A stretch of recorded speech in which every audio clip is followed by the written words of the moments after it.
Ya Allah. Terus bagaimana hubungan dengan anak saya yang sekolah di pesantren? Ini mau nanya. Yang ketiga adalah Selanjutnya Ustaz, Bagaimana pertanyaan dari Nur hukumnya Hamid di makanan dan Yogyakarta. uang Dengan siapa makan di mana? yang diberikan oleh mahasiswa yang akan ujian Baik, silakan Ibu. seminar?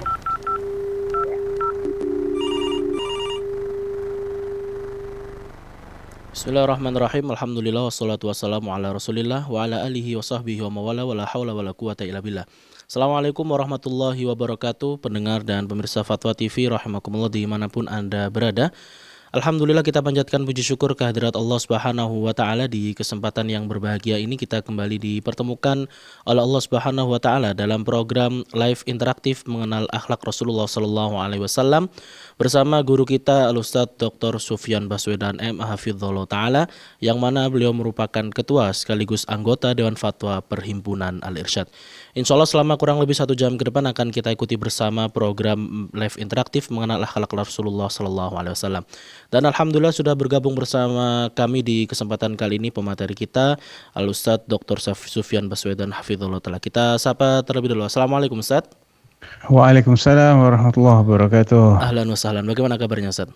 Hayakumullah, alhamdulillah sehat, barakallahu fiik. Waalaikumsalam barakallahu. Baik Ustadz, insyaallah akan kita mulai sore hari ini pada kesempatan kali ini dengan menjawab berbagai pertanyaan-pertanyaan yang telah masuk di meja redaksi kami Ustadz. Barakallahu fikum.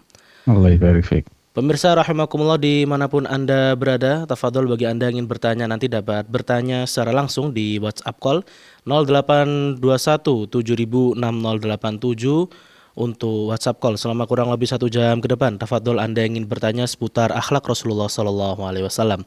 Pemirsa rahimakumullah dimanapun Anda berada, sembari menunggu pertanyaan yang telah masuk, akan kita bacakan terlebih dahulu pertanyaan yang telah masuk melalui website.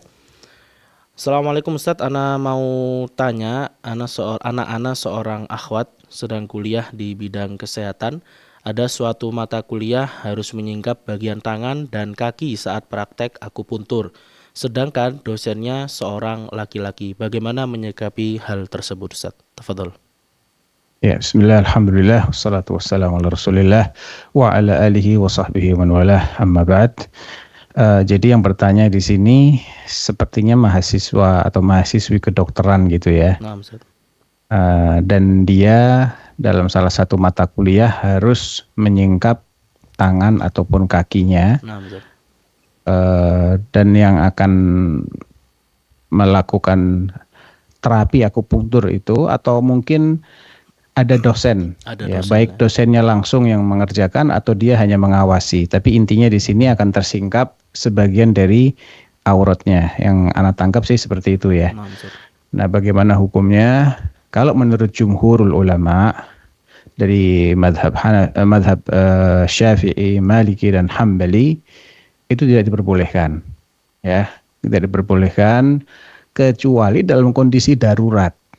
Darurat ya. Artinya nggak ada pilihan lain. Nah, adapun menurut ulama Hanafiyah dari madhabnya Imam Abu Hanifah, memberikan rukhsah bagi lengan wanita ya, yang ketika dia sedang beraktivitas itu biasanya akan tersingkap bagian lengannya, maka diperbolehkan, khususnya apabila memang ada keperluan untuk menyingkap. Nah, di sini memang itu adalah keperluan ya, karena untuk belajar. Walaupun kalau dikatakan darurat sih belum sampai ke tingkat darurat.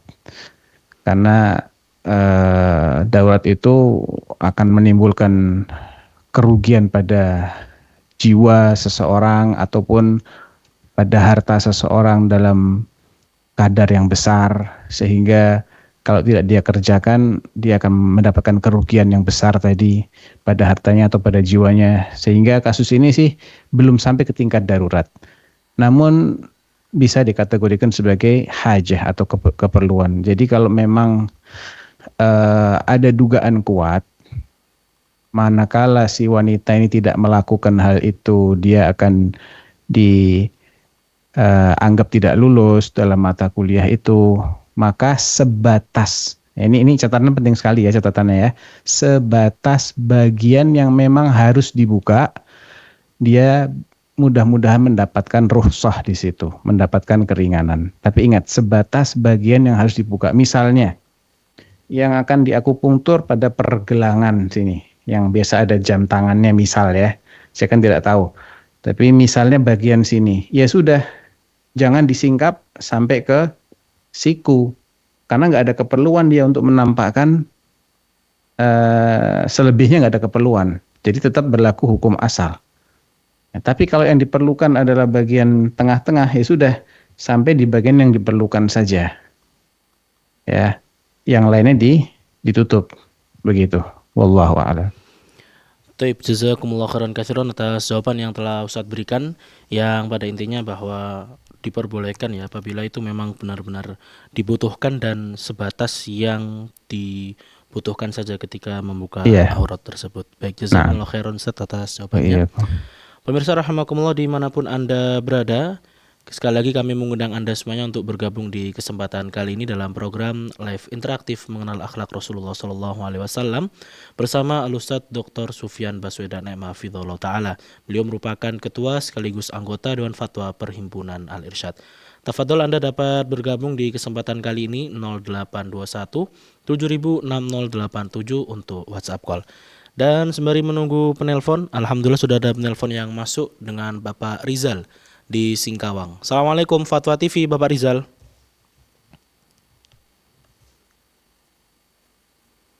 Bapak Rizal, assalamualaikum.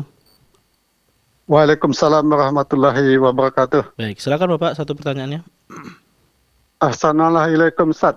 Awan Ustaz, ana mohon penjelasan Ustaz yang kejadian yang di akhir-akhir Ramadan di Masjidil Haram itu, apakah itu memang doa khotimul Quran atau apa Ustaz?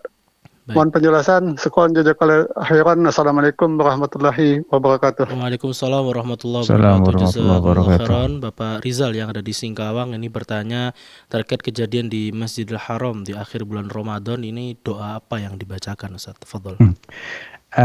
Terus terang saya tidak bisa memastikan yang dimaksud kejadian itu apa itu. Kalau memang yang dimaksud adalah imam membaca doa yang cukup panjang di malam ke 30, biasanya khatmul Quran itu di tarawih yang ke-29. Karena mereka mengantisipasi bulan Ramadannya tidak genap, tapi hanya 29 hari. Sehingga biasanya setelah pada tarawih yang ke-29 itulah ada yang namanya khatmul Quran. Jadi kalau memang doanya itu dibaca setelah menyelesaikan surah An-Nas, berarti itu yang diistilahkan dengan doa khatmul Quran. Tapi kalau yang lain, saya kurang tahu kejadian apa yang dimaksud di sini. Tapi kalau setelah imam menyelesaikan surah An-Nas, ya dari kan diurutkan itu biasanya malam 29 itu atau malam pokoknya sholat tarawih yang ke-29 lah ya. Itu biasanya membaca juz ammah. Ya, kalau juz ammah sudah selesai, maka sebelum imam itu ruku, ada sebagiannya, tidak semuanya, sebagian besar ya akan membaca doa khatmul Quran. Setelah itu baru ruku. Ya. Nah. Baik. Jazakumullah khairan katsiran atas jawaban yang telah Ustadz berikan kepada Bapak Rizal yang ada di Singkawang. Mudah-mudahan menjawab pertanyaan dari apa yang telah beliau tanyakan tadinya. Pemirsa rahimakumullah, kita bergeser ke pertanyaan selanjutnya dari website. Ini ada Ibu Ridawati. Assalamualaikum warahmatullahi wabarakatuh Ustaz. Jika seorang istri dengan kelebihan rezeki yang ia miliki sehingga 70% ia takut menanggung biaya sekolah anak-anaknya, yang ingin ditanyakan, jika anak berniat dalam rangka mengikuti Ibunda Khadijah, apakah anak akan mendapatkan pahala dan akan berasa orang yang kita cintai Ibunda Khadijah? Barakallahu fikum. Baik, ini berarti bertanya seorang istri yang memiliki kelebihan harta Ustaz. Nah, ini bagaimana jika menanggung biaya sekolah dari anak-anak? Sampai 70% gitu ya. Nah, Ustaz. Ya, bagus-bagus aja. Allah akan berikan pahala yang besar. Karena itu bukan kewajiban, namun dia dengan sukarela. Ya. Itu bagus sekali. dia ingin meneladani Bunda Khadijah, bagus. Yang penting dasarnya adalah keikhlasannya lillahi ta'ala. Baik. Nah, Taib, jazakumullah khair atas jawaban terkait Ibu Ridawati. Baik, kita bergeser ke pertanyaan berikutnya pemirsa sembari menunggu penelpon yang masuk. Tentunya kami masih menunggu Anda semuanya di 0821 706087 untuk WhatsApp call. Pertanyaan berikutnya dari Nur Hasanah. Assalamualaikum Ustadz, bagaimana hukum uang kas dalam arisan? Setiap peserta itu setiap bulannya selain membayar iuran wajib pasti ditambahkan uang kas. Nah, uang kas itu diperuntukkan untuk jalan-jalan atau makan-makan yang akan dilaksanakan pada akhir arisan. Apabila ada peserta arisan yang tidak mengikuti acara tersebut, apakah peserta arisan berhak meminta haknya? Uang kas yang dia setorkan itu dikembalikan atau posisi dia digantikan? Misal mau jalan-jalan dan tidak bisa lalu digantikan adiknya. Syukron, begitu Ustaz. ya, ini tergantung dari akad awalnya ya. Kalau akad awalnya itu donasi, artinya dia nyumbang gitu aja lah, nyumbang lepas. Untuk apa? Ya untuk nanti makan-makan bareng-bareng. Berarti kan ini jatuhnya seperti sedekah. Ya bersedekah, nggak boleh tarik lagi sedekah itu. Tapi kalau ini sifatnya yang ikut serta yang bayar. Yang tidak ikut serta maka tidak perlu membayar. Ya berarti ketika dia tidak jadi, dia boleh minta ditarik lagi. Kecuali manakala penggagalan itu setelah panitia beli tiket misalnya atau sewa tempat, sudah ada biaya yang dikeluarkan, sudah terlanjur pesan catering, kemudian dia membatalkan, ya dia harus terikat dengan konsekuensi karena di sini kan panitia tidak salah. Awalnya dia merencanakan untuk membeli tiket buat si fulan, untuk membooking tempat tinggal untuk si fulan atau menyediakan konsumsi. Nah, setelah itu sudah dipesan, uang sudah keluar, tiba-tiba si fulan membatalkan. Walaupun judulnya adalah yang ikut yang kena keharusan membayar, tapi kan di sini sudah terlanjur ada uang yang keluar. Lain halnya kalau dia membatalkan sebelum panitia mengeluarkan biaya apapun, maka dikembalikan oleh panitianya gitu. Jadi tergantung kesepakatan awalnya, harus dibuat kesepakatan yang jelas dulu di antara mereka supaya tidak ada sengketa nanti. Taib, jazakumullah khair Ustaz atas jawaban yang telah diberikan, yang pada intinya ya kembali lagi bahwa kesepakatan awalnya itu seperti apa begitu Ustaz. Iya. Baik, pemirsa rahimakumullah, alhamdulillah sudah ada penelpon yang masuk. Ini ada Ibu Amyurnis dari Sumba. Assalamualaikum Fatwa TV, Ibu Amyurnis. Waalaikumsalam Pak Ustadz, mau nanya. Ya, silakan Ibu. Assalamualaikum Pak Ustadz. Waalaikumsalam. Mau nanya zikir setelah sholat Pak Ustadz. Kalau habis sholat kita kan baca subhanallah 33, alhamdulillah 33. Allahu Akbar 33, lalu ditutup dengan kalimat la ilaha illallah wahdahu la syarika lah dan seterusnya. Kalau salat subuh kan sama maghrib 10 kali tutup ya, kalimat tauhid Pak. Jadi yang mau saya tanyakan yang salat asar apakah sama juga seperti itu? Baik Ibu. Baik. Yeah. Baik, terima kasih jazakillah khair Ibu Amyurnis yang ada di Sumba. Pertanyaan terkait kalimat la ilaha illallah wa la syarikalah pada saat zikir salat asar apakah juga dibaca 10 kali seperti salat subuh dan salat maghrib? Ya, itu kembali kepada adanya perbedaan di antara para ulama ketika menjelaskan kapan mulainya zikir petang. Kan zikir pagi dan sore atau pagi dan petang kan ya. Kalau paginya setelah sholat subuh, nah petangnya itu mulainya setelah sholat asar atau setelah sholat maghrib. Ini memang ada perbedaan pendapat di kalangan ulama. Jadi kalau memang kita mengikuti yang selepas sholat asar, ya berarti kita bacanya selepas sholat asar. Yang 10 kali itu.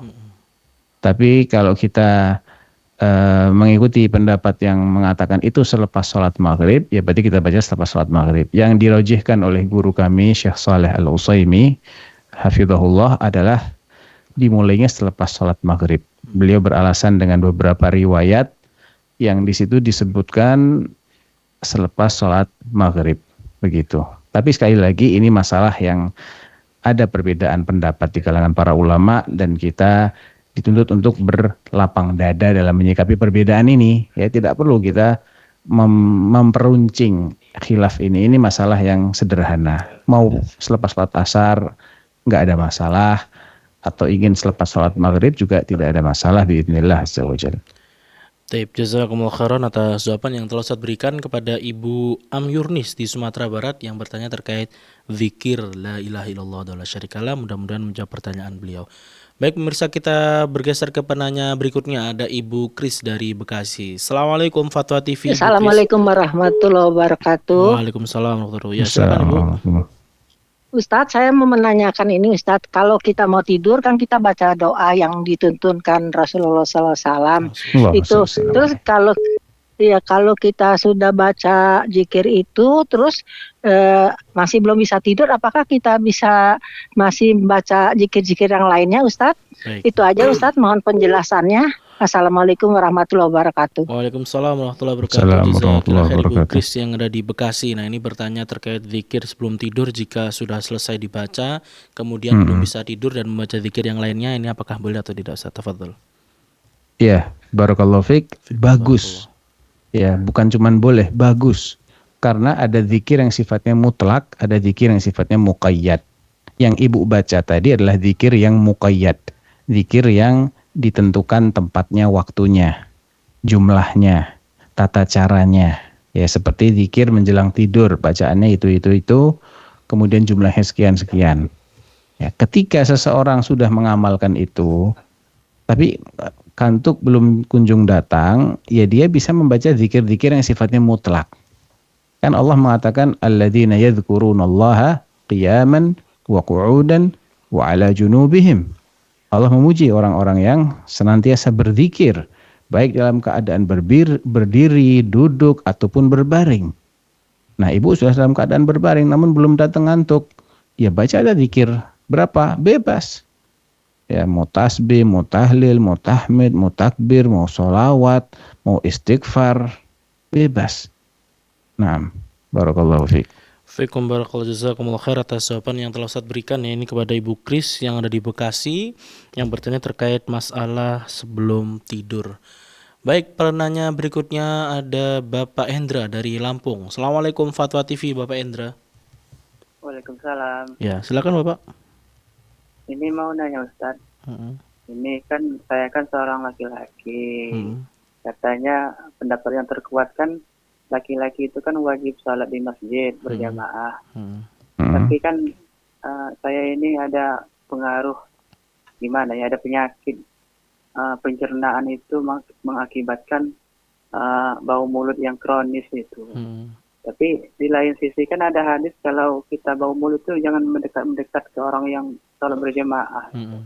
Jadi gimana solusinya? Atau saya uzur salat jemaah atau gimana? Itu Ustaz. Terima kasih. Tapi sebelum ditutup teleponnya, bau mulutnya itu permanen atau temporer? Ini termasuk permanen, kata dokter itu. Saya itu kena penyakit GERD itu, katanya susah untuk sembuh. Jadi bau mulut itu selalu ya, selalu tercium ya? Iya, tercium. Baik, masjid yang biasa tempat antum sholat, ada bagian terasnya enggak? Yang itu tidak di ruang utama tapi di teras, tapi tetap masih bisa mendengar bacaan takbirnya imam, bisa melihat gerakan makmum. Ada. Ya, itu insya Allah bisa menjadi solusi ya, karena kan ketika itu terpisah dengan tembok, terpisah, berarti kan bisa dikatakan bau itu tidak akan tercium oleh orang yang sholat di bagian dalam masjid. Kalau ada, saya tidak tahu tadi. Kalau gini Ustaz gimana? Misalnya saya pakai masker aja gimana? Ya nggak apa-apa, boleh. Ya, walaupun memang itu ada rukhsah betul.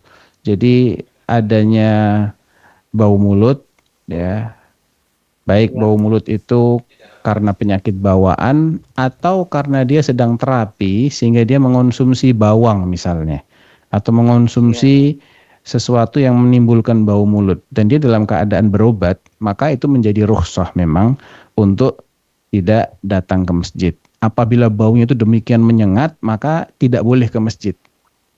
Ya, karena akan mengganggu orang yang sedang sholat. Dan itu bisa dikiaskan kepada apa yang antum alami ini. Kalau memang baunya menyengat ya.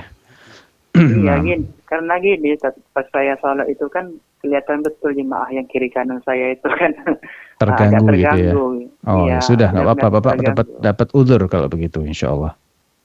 Kalau nggak bisa sholat di teras masjid, di bagian yang terbuka sehingga sirkulasi udaranya itu langsung keluar, maka Bapak tidak mengapa, tidak berjamaah di masjid.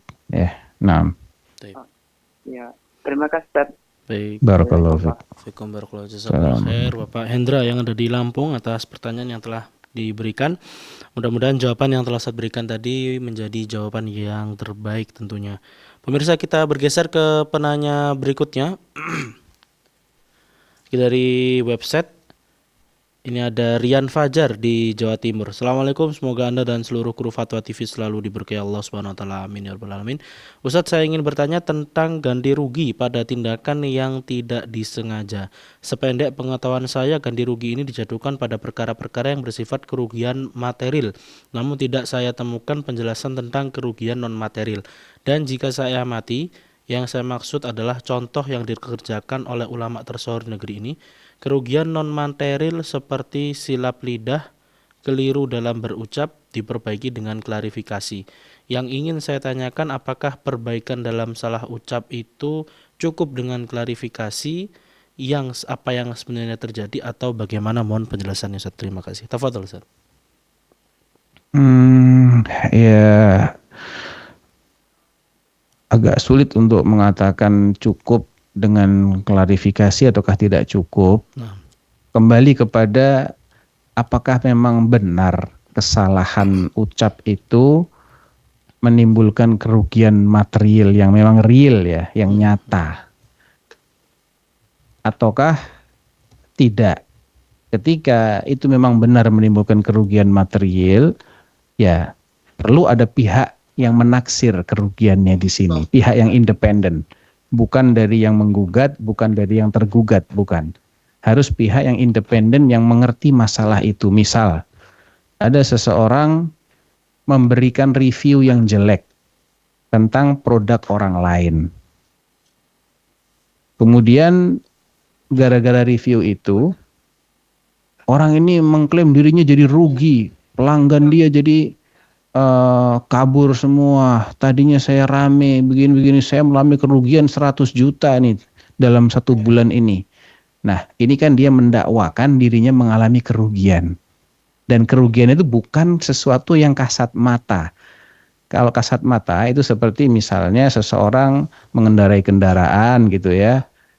Tiba-tiba remnya blong terus nabrak motornya orang. Motor lagi di pinggir jalan, ditabrak, hancur itu motor. Itu kan kelihatan nyata gitu ya. Tapi ketika kerugiannya adalah berkurangnya pelanggan misalnya, menurunnya omset. Nah ini kan perlu ada pembuktian dulu, tidak kasat mata, tidak langsung bisa ditimpakan kepada akibat orang ini. Mungkin juga ada masalah lain. Nah ini artinya perlu ada pihak ketiga di sini yang menjadi semacam yang memberikan assessment gitu ya. Apakah memang yang diklaim itu benar-benar gara-gara omongannya si fulan, ataukah tidak seperti itu. Kalaupun dia berpengaruh, sejauh mana pengaruhnya. Nah ini saya tidak bisa katakan cukup ataupun tidak cukup. Jadi harus dilihat dari kasus per kasus. Cuman tadi tidak dijelaskan salah satu tokoh di negeri ini itu dalam kasus apa, saya masih kurang jelas tadi ya apa yang dimaksud itu. Jadi saya nggak bisa berikan jawaban yang pasti di sini. Wallahu a'lam. Baik, jazakumullah khair Ustaz atas jawaban yang telah Ustaz berikan untuk Rian Fajar yang ada di Jawa Timur. Pemirsa rahimakumullah, saat ini Anda sedang mengikuti program live interaktif mengenal akhlak Rasulullah SAW bersama Ustadz Dr. Sufyan Baswedan M. Hafizahullah Ta'ala. Dan sudah ada penelpon yang masuk, ada Ibu Yumi dari Ciamis. Assalamualaikum Fatwa TV. Halo, Assalamualaikum Pak Ustadz. Waalaikumsalam warahmatullahi. Silakan Ibu. Saya mau tanya masalah ini Pak Ustadz, istighfar. Sayyidul istighfar ya, apakah betul Pak Ustadz kalau misalnya kita selalu mendawamkan Sayyidul istighfar, kita pasti dijamin masuk surga Pak Ustadz? Baik. Baik Ibu, cukup. Yeah. Terima kasih. Jazakillah khair. Ibu Yumi yang ada di Ciamis bertanya terkait Sayyidul istighfar. Apakah jika kita membaca Sayyidul istighfar ini bisa masuk dalam surga? Tafadhol Ustaz. Ya, kalau tadi pertanyaannya bukan apakah kita bisa masuk dalam, cuman apakah kita dijamin. Nah, kalau dijamin itu perlu ada syarat-syarat lain yang kita harus penuhi, Bu Yumi ya. Selain itu juga ada penghalang-penghalang yang harus kita singkirkan. Karena semua janji Allah, semua iming-iming yang disampaikan oleh Allah atau oleh Rasulullah Sallallahu Alaihi Wasallam dalam Al-Quran ataupun dalam Sunnah, dalam hadis Nabi, itu semuanya ada syaratnya. Ada syarat dan ketentuannya. Di antara syaratnya adalah keikhlasan dalam mengamalkan. Ya, kemudian harus sesuai dengan petunjuk yang diajarkan oleh Rasulullah Sallallahu Alaihi Wasallam agar tidak menjadi bid'ah. Yang ketiga, dia juga harus menjauhi kedzoliman. Nah, ini yang kadang-kadang orang lupa.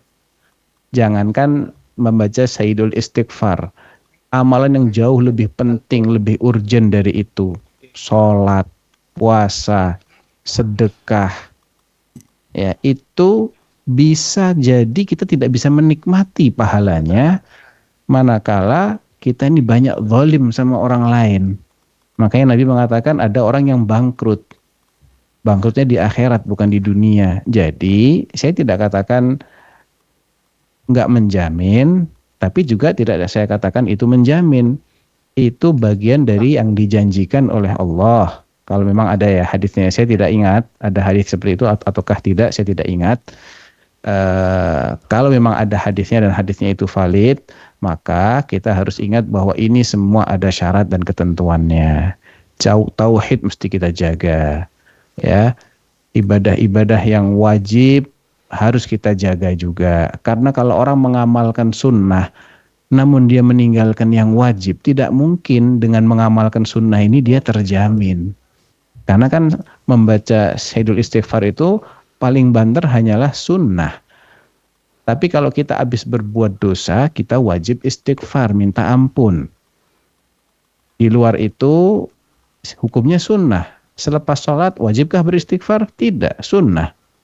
Ya, mau tidur misalnya atau mau ini atau mau itu, wajibkah beristighfar? Tidak.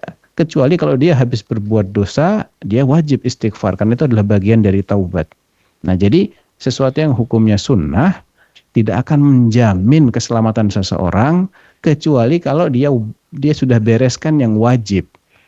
Selama yang wajib belum beres, nggak bisa dijamin oleh yang sunnah. Jadi ini termasuk syarat dan aturan yang kita harus ikuti.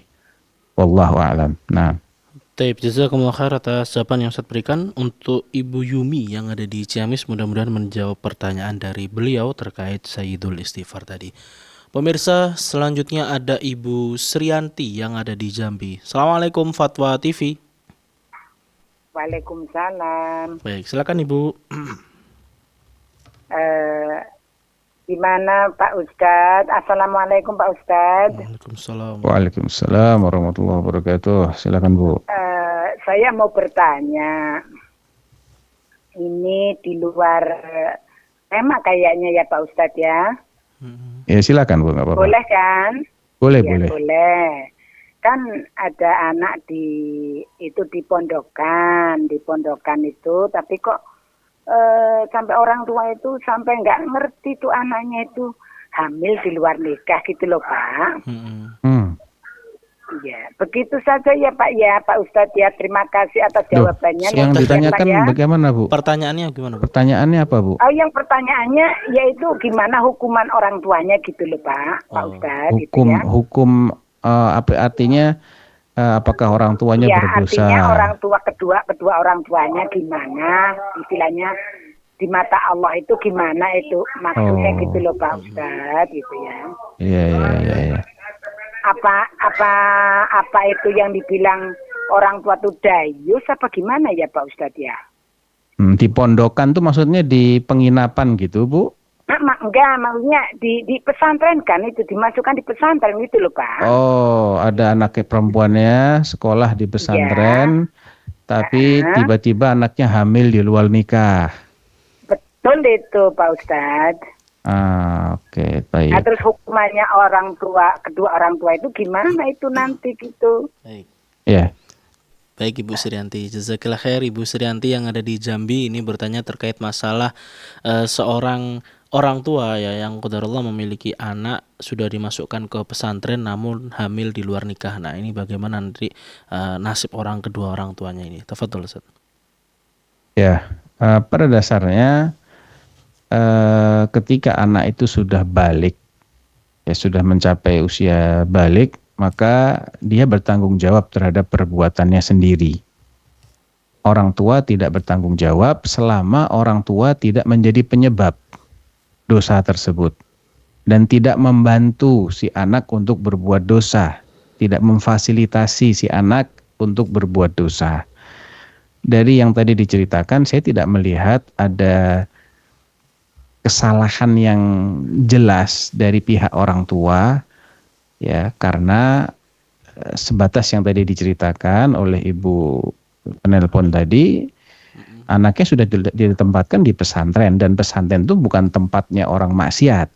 Pesantren itu adalah tempatnya orang belajar, tempatnya orang yang menjaga dirinya.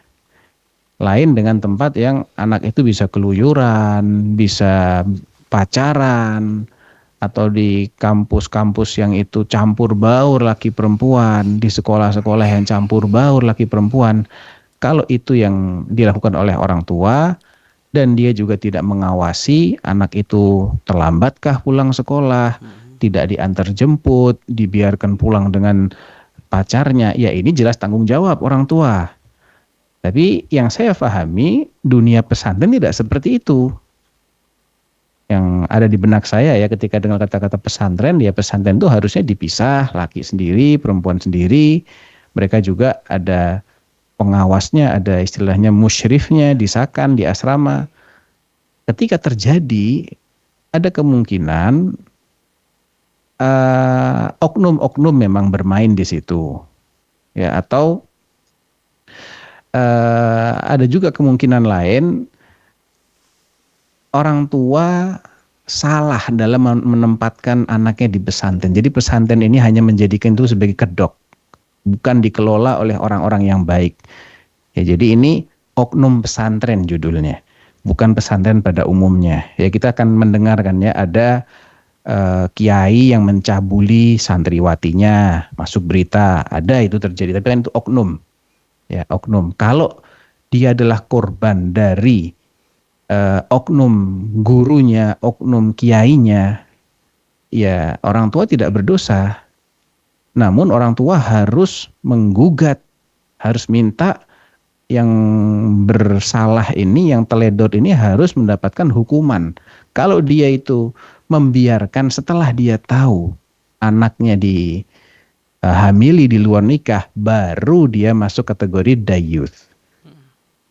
Ya, tapi kalau dia mengingkari hal itu, kemudian dia memprotes secara memproses secara hukum misalnya agar si pelaku ini diganjar dengan hukuman yang berat, ya dia sudah melakukan apa yang menjadi kewajibannya. Kan toh tidak ada orang tua yang sengaja membiarkan anaknya, kecuali orang tua yang sakit jiwa ini kalau ada seperti ini.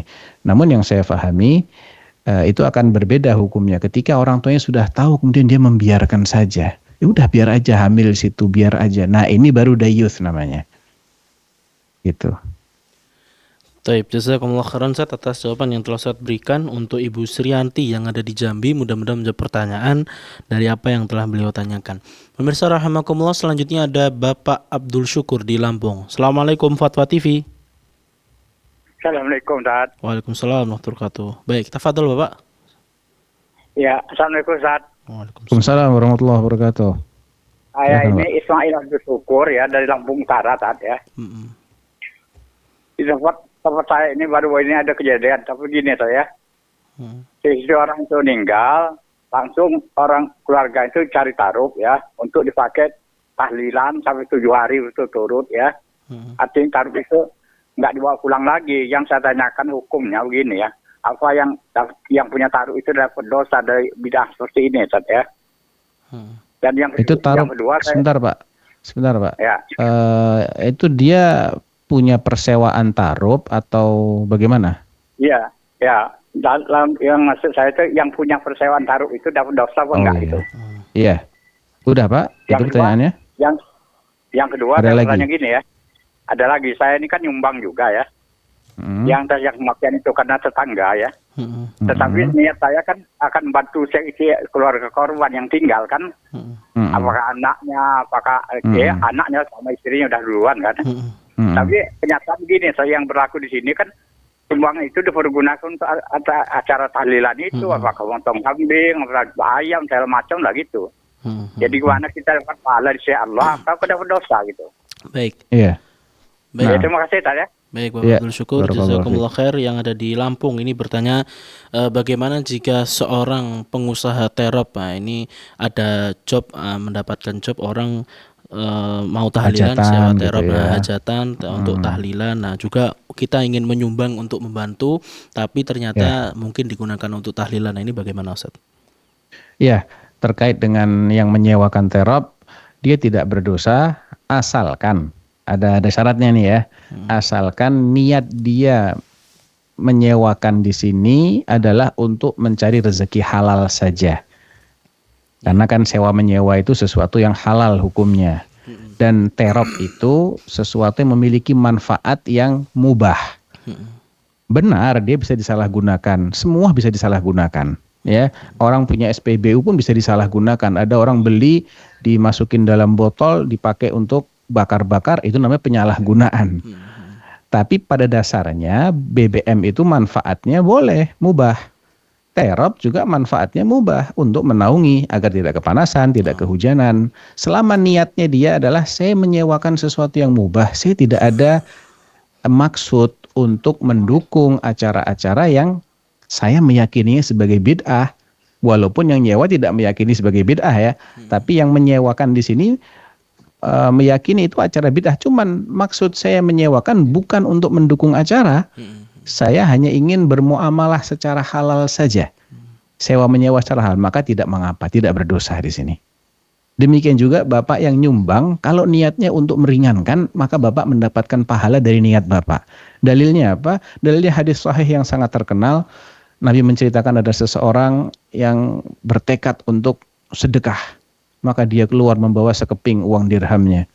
Dia berikan kepada seseorang. Dia kira orang ini orang yang layak mendapat sedekah. Dia berhusnudzon seperti itu. Maksudnya dia bersedekah kepada orang yang memang butuh dikasih sedekah. Ternyata dia adalah seorang pencuri.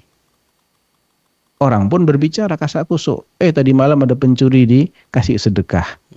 Dia mengucapkan syukur kepada Allah, alhamdulillah, Allahumma lakal hamdu ala sariq. Kemudian dia bilang, saya akan sedekah lagi nih malam ini. Dia bawa lagi satu keping dirhamnya, dia berikan kepada seorang wanita dikira layak mendapatkan sedekah. Ternyata dia, mohon maaf, tunasusila, PSK. Orang-orang pada kasak kusuk. Tadi malam ada, mohon maaf, pelacur dikasih sedekah. Dia pun tidak tahu kalau itu adalah PSK. Tapi dia bersyukur kepada Allah, Allahumma lakal hamdu ala zaniyah. Dia bersedekah lagi dan ternyata jatuh ke tangan orang kaya. Nah, setelah 3 kali mungkin dalam tanda kutip salah alamat sedekahnya, tapi maksud dia bersedekah kepada orang yang memang pantas mendapatkannya, ternyata Allah menerima. Jadi kalau niat Bapak, saya bersedekah untuk meringankan pihak keluarga yang ditinggal, Bapak tetap akan mendapatkan pahalanya. Adapun setelah itu mereka menyalahgunakan, itu urusan mereka. Wallahu a'lam. Taib, jazakumullah khair atas jawaban yang telah Ustaz berikan untuk Bapak Abdul Syukur yang ada di Lampung. Pemirsa rahimakumullah, selanjutnya ada Ibu Farida yang ada di Payakumbuh. Assalamualaikum Fatwa TV, Ibu Farida. Waalaikumsalam warahmatullahi wabarakatuh. Ya, silakan Ibu. Ya, Ustadz, ya ingin tanya ya Ustadz, mengenai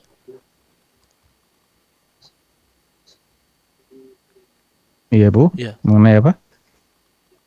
Silakan. Waalaikumsalam warahmatullahi wabarakatuh. Baik, Ibu, Oh, suara gitu ya. televisinya Ya, Ustaz. dikecilkan, ikut suara telepon aja Ibu. Ya Ustadz. Gini Ustadz, dalam kitab Bulughul Maram, salat kalau azan subuh sudah berkumandang, maka tidak ada salat sunat selain salat sunat fajar. Bagaimana kedudukan hadis itu Ustadz, dan apa maksudnya itu? Baik. Ya Baik, Ibu Ustadz, Farida. terima kasih Ustadz. Ya, jazakumullah khair. Waalaikum jazakallah khair. Ibu Farida yang ada di Payakumbuh bertanya terkait dengan hadis apabila azan subuh berkumandang maka semua sholat diberhentikan untuk sholat sunnah fajar. Nah, ini bagaimana derajat hadisnya, Ustaz? Sebentar ya.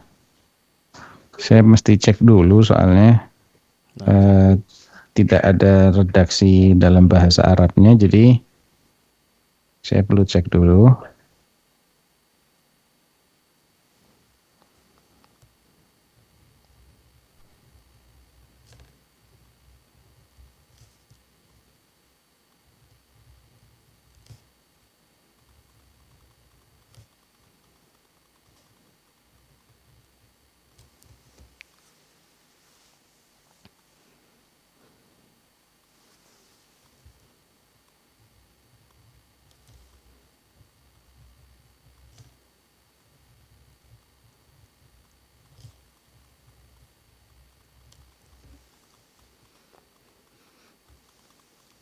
Kalau yang saya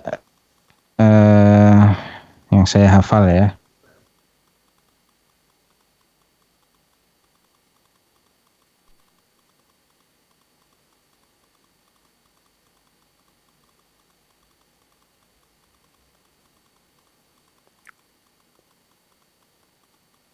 idza uqimatis shalah fala sholata illal maktubah. Itu yang diriwayatkan oleh Imam Muslim dari hadisnya Abu Hurairah.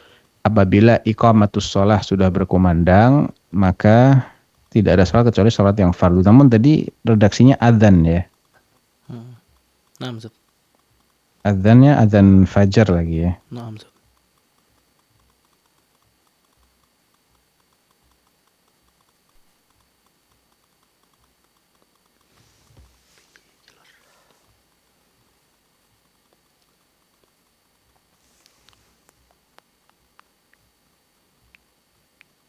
Allahu a'lam, saya belum menemukan hadis yang dimaksud. Mungkin bisa ditanyakan lagi di kesempatan lain dengan menukilkan lafadznya ya. Karena kita tidak bisa mencari kalau tidak dalam bahasa Arabnya, agak susah. Terjemahan itu kan bisa banyak kemungkinannya gitu. Baik Ustaz, Allahu a'lam. Nah. Pertanyaan Ibu Farida dari Payakumbuh tadi sekaligus menjadi pertanyaan terakhir kita di perjumpaan kali ini. Kami ucapkan jazakumullah khairan katsiran atas waktu yang telah Ustaz berikan dan juga ilmunya, mudah-mudahan bermanfaat dan tentunya mudah-mudahan Allah berikan kesehatan selalu, Allah Subhanahu wa taala. Amin ya rabbal alamin. Pemirsa rahimakumullah dimanapun Anda berada, usai sudah perjumpaan kita di kesempatan kali ini dalam program live interaktif mengenal akhlak Rasulullah SAW. Mari bergabung bersama kami dengan menyisihkan sebagian harta Anda ke nomor rekening yang tertera di layar Anda saat ini. Dan tetap ikuti program Fatwa TV mulai dari hari Senin sampai dengan hari Jumat pada jam dan waktu yang telah dijadwalkan. Ikuti beberapa sosial media yang telah terverifikasi atau juga dapat mengunjungi www.fatwatv.id, Dewan Fatwa atau www.dewanfatwa.com. Mengakhiri seluruh kerabat kerja yang bertugas mengucapkan pamit undur diri dari hadapan Anda. Jazakumullah khairan katsiran. Ila liqa. Wassalamualaikum warahmatullahi wabarakatuh.